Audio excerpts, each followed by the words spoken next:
Bismillahirrahmanirrahim. Assalamualaikum warahmatullahi wabarakatuh. Alhamdulillahirabbil alamin wal 'aqibatu lil muttaqin wal 'udwana illa 'alal zalimin. Asyhadu an la ilaha illallah wahdahu la syarikalah wa asyhadu anna Muhammadan 'abduhu wa rasuluh la nabiyya ba'dah. Allahumma shalli wa sallim ala sayyidina wa habibina wa maulana Muhammad wa ala alihi wa sahbihi ajma'in, amma ba'du. Para Bapak Ibu jamaah sekalian rahimakumullah, alhamdulillah pada malam hari ini kita bisa melaksanakan kajian bulanan. Mudah-mudahan Allah Ta'ala senantiasa memberikan barokah kepada majelis kita. Ilmu yang kita dapatkan mudah-mudahan bisa bermanfaat untuk diri kita, keluarga dan masyarakat. Dan mudah-mudahan kita semuanya selalu dalam bimbingan hidayah dari Allah Subhanahu wa Ta'ala. Amin ya rabbal alamin.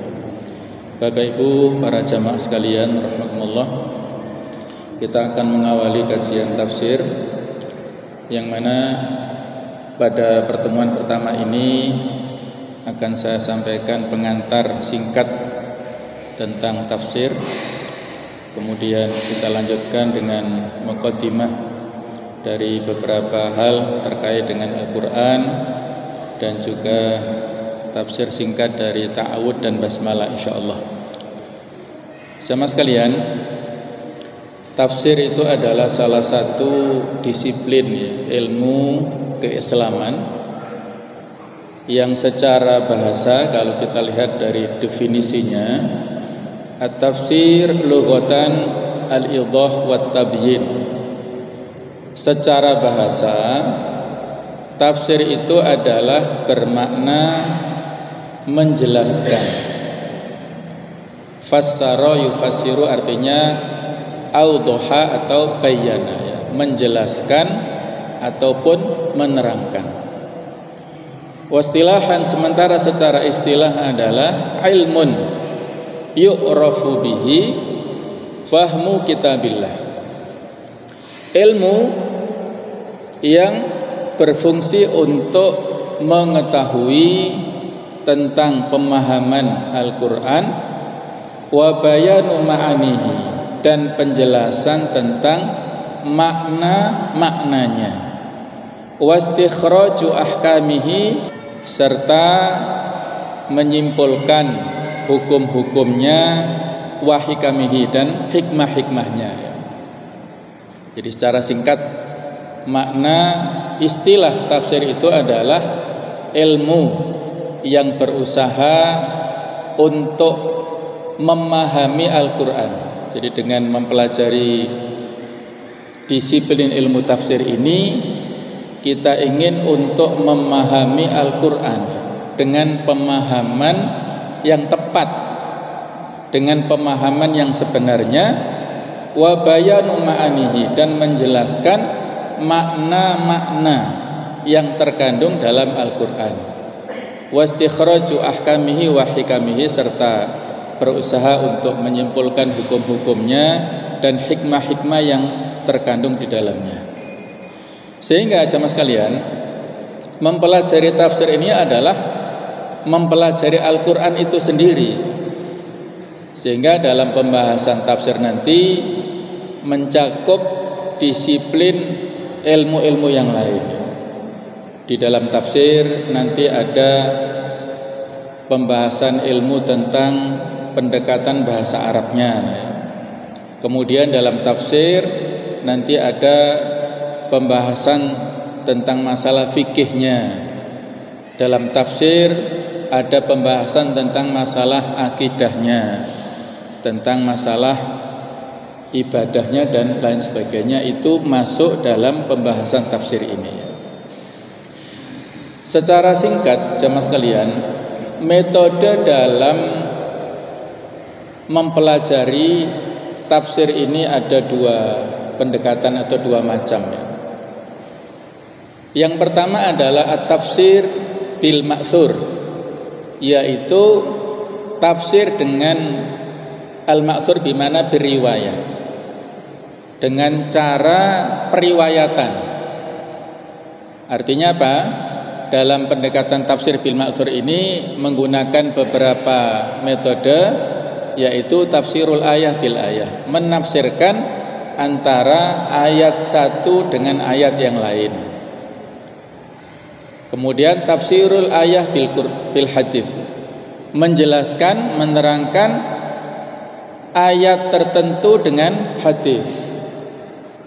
Kemudian tafsirul ayah bi aqwalis sahabah, menjelaskan tafsir dengan perkataan para sahabat, wa tabi'in, juga perkataan para tabi'in serta para generasi sesudahnya.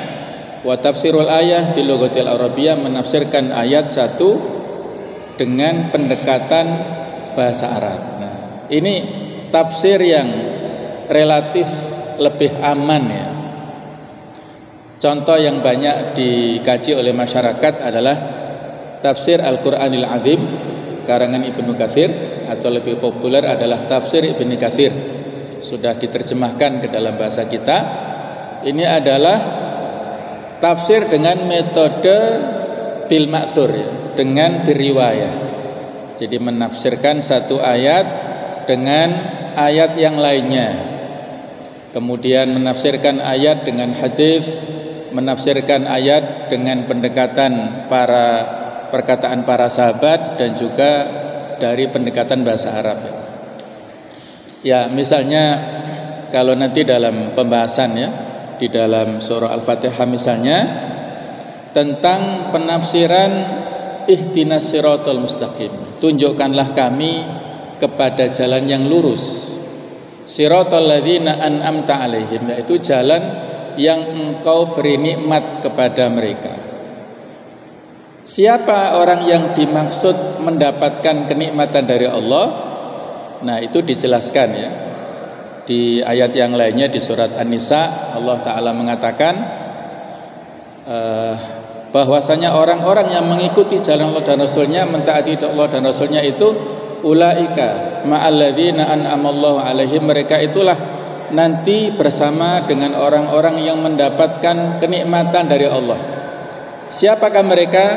Minan nabiyina, yaitu orang-orang para nabi, wasiddiqin, yaitu orang-orang yang benar, orang-orang yang jujur, wasyuhada, yaitu orang-orang yang mati syahid, wassolihin, orang-orang yang solih, wahasuna ulaika rafiqa, mereka itulah sebenar-benarnya kawan atau teman ya. Jadi yang dimaksud orang yang mendapatkan kenikmatan adalah orang-orang ini, para nabi, kemudian siddiqin, orang-orang yang benar, yang jujur, para syuhada, dan orang-orang soleh. Nah, itu tafsir Quran bil Quran, mentafsirkan ayat dengan yang lainnya. Contoh misalnya mentafsirkan ayat dengan hadis, ketika Allah Ta'ala mengatakan wa'idtu lahum mastata'tum min quwwah di surat Al-Anfal ayat 60, dan persiapkanlah untuk menghadapi orang-orang kafir itu berupa kekuatan. Apa yang dimaksud kuwah di dalam ayat ini dijelaskan oleh hadis Nabi, ala innal quwwata ar-ramyu, yang dimaksud kekuatan itu adalah melempar. Melempar apa ya? Melempar senjata menghadapi orang-orang kafir. Kalau pada zaman dahulu pertarungannya senjata manual, yaitu dengan pedang, tombak, kemudian panah ya, dengan kekuatan tubuh yang bagus ya, maka seorang muslim, seorang tentara bisa melemparkan senjata-senjata itu kepada orang-orang kafir. Ini kekuatan yang dimaksud supaya orang-orang kafir musuh Islam itu takut kepada kaum muslimin. Ya, kita harus mempersiapkan diri, tubuh kita supaya kuat, bisa mempergunakan senjata fisik itu dengan tepat. Kemudian makna ini mengalami perluasan ya, sesuai dengan konteks kita saat ini, bahwa peperangan bukan semata-mata dari sisi fisik saja, tapi juga ada perang intelektual yang disebut al-ghazul fikri ya. Ada perang dunia maya, perang medsos. Nah, sehingga dalam konteks kekinian yang dimaksud dengan kekuatan ini mengalami perluasan makna. Bisa kekuatan finansial, bisa kekuatan intelektual, bisa kekuatan ekonomi, kekuatan politik, kekuatan budaya, supaya umat Islam ini tidak menjadi objek terus dari orang-orang kafir. Ini mengalami makna ya yang luas. Kemudian misalnya contoh bagaimana penafsiran ayat dengan perkataan sahabat tentang makna mulamasah ya, menyentuh wanita yang sampai bisa membatalkan wudhu itu seperti apa? Maka di antara pendapat para sahabat, Abdullah bin Abbas mengatakan yang dimaksud mulamasah itu adalah al-jima ya, yaitu pergaulan ya, hubungan suami istri, itu yang dimaksud dengan menyentuh. Sehingga kalau menyentuh biasa tidak sampai membatalkan. Ini dalam pembahasan di fikih ibadah ya. Ini hanya sekedar contoh. Nah, kemudian jemaah sekalian, tafsir yang kedua itu adalah at-tafsir bidiroyah atau birro'yi. Pendekatan tafsir dengan landasan pemikiran. Jadi bukan bil manqul tapi birro'yi, dengan pendapat dari mufassir itu sendiri. Ini ada dua klasifikasi, ada tafsir dengan pendekatan landasan pemikiran al-mahmud yang lurus, yang tidak ada unsur penyimpangan. Ada lagi tafsir dengan pendekatan semata-mata pemikiran tapi menyimpang ya, al-mazmum, yang tercela. Nah, pendekatan tafsir dengan pemikiran yang lurus, kalau yang populer di Indonesia itu tafsir Al-Azhar ya, karangan Buya Hamka, itu bagus sekali ya. Beliau di dalam masa pengasingan di penjara itu menyusun kitab tafsir Al-Azhar. Saya kira sangat tepat untuk kita jadikan sebagai referensi kita saat ini ya. Dalam pengasingannya beliau menyusun kitab tafsir Al-Azhar. Kemudian kalau di Mesir sana ada seorang ulama, Said Qutb, pada saat di penjara itu juga menyusun kitab tafsir fi dhilalil Quran, yaitu tafsir di bawah naungan Al-Quran. Itu juga sudah diterjemahkan ya dalam bahasa Indonesia. Itu beliau menyusun kitab tafsir ini di penjara. Jadi isinya hasil renungan dari penulisnya, tetapi tidak menyimpang dari kaidah-kaidah ya, apa yang ada di dalam Al-Quran, dalam ayat yang lainnya, kemudian dalam hadis tidak ada penyimpangan ya. Adapun yang menyimpang, penafsiran Al-Quran berdasarkan pendapat tapi menyimpang, itu adalah misalnya yang dilakukan oleh orang-orang Syiah, ataupun tafsir yang dikarang oleh kaum Mu'tazilah misalnya ya. Mereka adalah ahlul ra'yi yang berlandaskan kepada pemikiran, tetapi pemikiran-pemikiran yang menyimpang. Ini perlu untuk kita waspadai ya. Nah, jemaah sekalian ya, singkat dari mukadimah tersebut, maka berdasarkan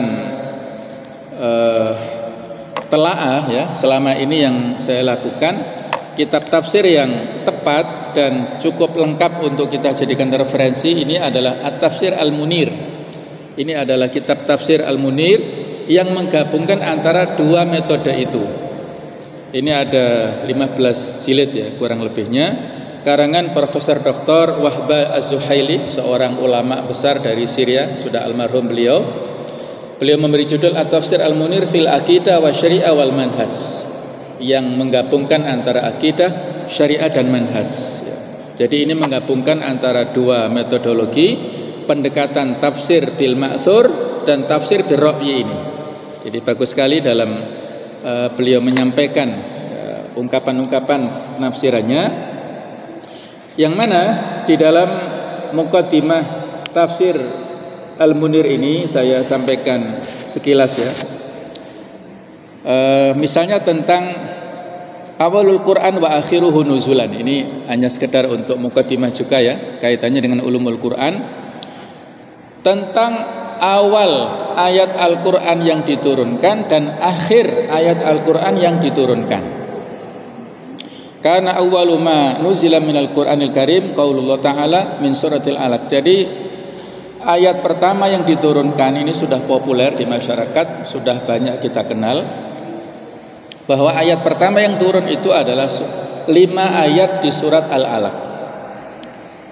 Jadi hanya 5 yang diturunkan ya, 5 ayat pertama itu. Sisanya ini jeda waktunya agak lama ya, tidak langsung satu surat utuh, tapi 5 ayat dulu diturunkan. Itulah awal ayat yang turun. Wa dzalika yaumul itsnain, dan itu terjadi pada hari Senin, li sab'i asyara lailatan khalat min Ramadan, yaitu tanggal 17 Ramadan ya. Inilah yang sering kita peringati dengan peristiwa nuzulul Quran ya, turunnya Al-Quran. Al-Quran ini ada 2 metode penurunannya. Turun yang pertama adalah sekaligus dari Lauhul Mahfud ke Baitul Izzah. Lauhul Mahfud itu adalah sumber dari segala macam persoalan nasib yang terjadi untuk seluruh makhluk, dan Al-Quran bersumber dari sana, kemudian diturunkan secara sekaligus ke Baitul Izzah yang ada di langit yang paling bawah. Itu terjadi pada malam Al-Qadar, Lailatul Qadar, yang tidak kita ketahui ya kapan waktunya itu. Kemudian metode Al-Quran yang turun untuk yang kedua adalah munajjaman, dengan cara berangsur-angsur dari Baitul Izzah di langit yang paling bawah kepada Nabi Muhammad SAW secara berangsur-angsur selama masa risalah 23 tahun, baik itu di Mekah ataupun di Madinah. Ayat pertama turun adalah ini. Itu terjadi pada hari Senin tanggal 17 Ramadan, yaitu pada malam ya, malam Ramadan ya, malam yang ke-17. Sanata ihdai wa arba'ina min miladi ya, yaitu pada tahun 41 dari bi'tsah kelahiran Nabi Muhammad SAW di Gua Hira dengan perantaraan Jibril ya. Wa kana akhiru ma nuzila minal Qur'an fi arjahil aqwal, sedangkan ayat yang terakhir turun secara yang rajih, yang kuat pendapatnya itu adalah surat Al-Baqarah ayat 281. Itulah yang terakhir diturunkan, yang berbunyi wattaqu yauman turja'una fi ilallah, dan takutlah kalian kepada satu hari yang kalian dikembalikan kepada Allah. Tsumma tuwaffa kullu nafsin ma kasabat, kemudian setiap jiwa itu akan dipenuhi terhadap apa yang dia usahakan, wahum la yudlamun, dan mereka tidak akan terzalimi. Al-Baqarah 281 ini ayat-ayat yang berurutan dengan masalah riba ya. Di sela-sela ayat tentang riba itu dikuatkan dengan masalah wasiat ketakwaan. Jadi ayat ini dikatakan oleh para ulama terakhir turun karena setelah turunnya ayat ini dengan wafatnya Rasulullah SAW itu hanya selisih waktunya 9 malam saja. Setelah ayat ini turun 9 malam berikutnya kemudian Rasulullah meninggal dunia. Sementara ayat yang populer turun, biasanya masyarakat ya menyebut ini adalah ayat yang turun yang populer, itu adalah Al-Maidah ayat yang ketiga, Al-yauma akmaltu lakum dinakum, pada hari ini telah aku sempurnakan Islam sebagai agama kalian, dan seterusnya. Ini diturunkan pada saat haji wada, pada saat ketika beliau berhaji dan wukuf di Arafah ya. Dan jeda waktunya masih relatif lebih lama ya. Antara wukuf di Arafah itu kan tanggal 9 Dzulhijjah berarti ya. Kemudian wafatnya Rasulullah kan pada menurut pendapat adalah 12 Rabiul Awal. Jadi ada jeda sekitar Dzulhijjah dengan Rabiul Awal. Jadi mungkin kurang lebih 3 bulan itu ya. Jadi Dzulhijjah, Muharram, kemudian Safar, baru Rabiul Awal. Jadi kurang lebih jedahnya 3 bulan itu baru beliau wafatkan. Jadi waktunya masih lama. Itu sekilas tentang masalah awal dan akhir turunnya Al-Quranul Karim. Kemudian jamaah sekalian, berapa sebenarnya ayat yang ada dalam Al-Quran? Sebenarnya ini bisa kita hitung secara manual ya. Tapi yang populer di masyarakat itu kan jumlahnya 6.666 ya. Itu yang populer ya. Yang kalau kita hitung secara manual dari Al-Fatihah 7 ayat, Al-Baqarah 286, Ali Imran itu 200 dan seterusnya bisa kita hitung secara manual. Itu kalau kita total adalah 6.236 ayat. Selisihnya panjang lama banyak ya, antara 6.236 dengan 6.666 ya. Tapi walaupun demikian, menurut Profesor Dr. Wahbah Zuhail ini, beliau memberikan sebuah penjelasan ya, tentang jumlah 6.666 ayat ini itu ya dikaitkan dengan tema ayat. Jadi klasifikasinya adalah pendekatan dari tema. Tentang masalah perintah itu ada 1.000 ayat. Tentang larangan ada 1.000 ayat.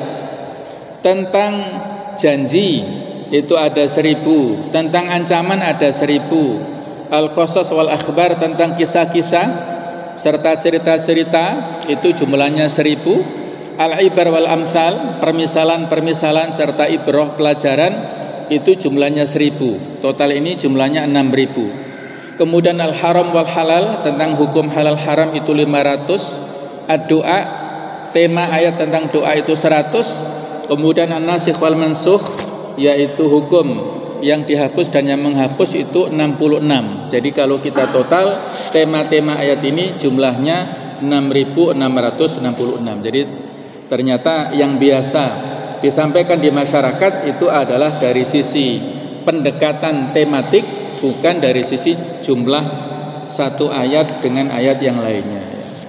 Itulah Al-Quran, yaitu 30 juz, 114 surat yang semuanya ini saling terkait ya, antara tema Al-Fatihah sampai An-Nas ini satu rangkaian.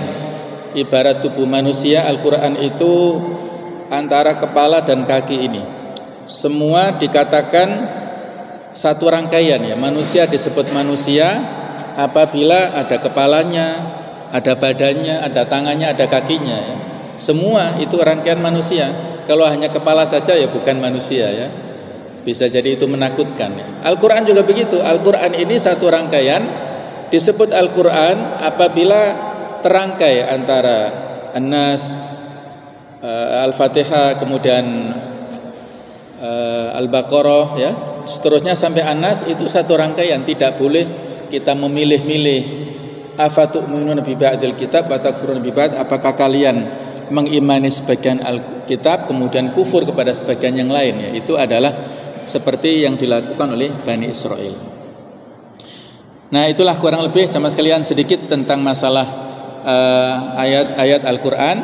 Kalau klasifikasinya ada yang disebut surat-surat Makkiyah ya, yang diturunkan pada periode Mekah atau periode sebelum hijrah, itu ada 82 surat. Kemudian ada yang diturunkan periode Madinah yang disebut Madaniyah, ada 20 surat. Sedangkan yang berbeda pendapat itu 12. Ada satu surat yang para ulama beda pendapat apakah surat ini tergolong Makkiyah atau Madaniyah. Salah satu contohnya surat Al-Mutaffifin. Ini masuk surat di juz amma, juz 30, yang rata-rata adalah surat Makkiyah. Tapi Al-Mutaffifin ini temanya tentang perekonomian di Madinah. Nah kan repot ya. Apakah ini masuk Makkiyah atau Madaniyah? Maka jalan tengahnya adalah diturunkan pada saat perjalanan ya, dari Mekah ke Madinah ya. Jadi di tengah-tengah hijrah itu. Karena cerita tentang Al-Mutaffifin ini adalah cerita tentang penduduk Yahudi yang ada di Madinah yang suka untuk melakukan kecurangan dalam bab timbangan. Nah, seperti kaumnya Nabi Syu'aib dulu yang melakukan penyimpangan dalam bab pengurangan timbangan, itu ditiru oleh orang-orang Yahudi di Madinah. Nah, orang-orang Muslim itu dilarang ya. Mereka dilarang keras untuk mengikuti tradisi orang-orang Yahudi di Madinah, yaitu para pekerja di pasar itu.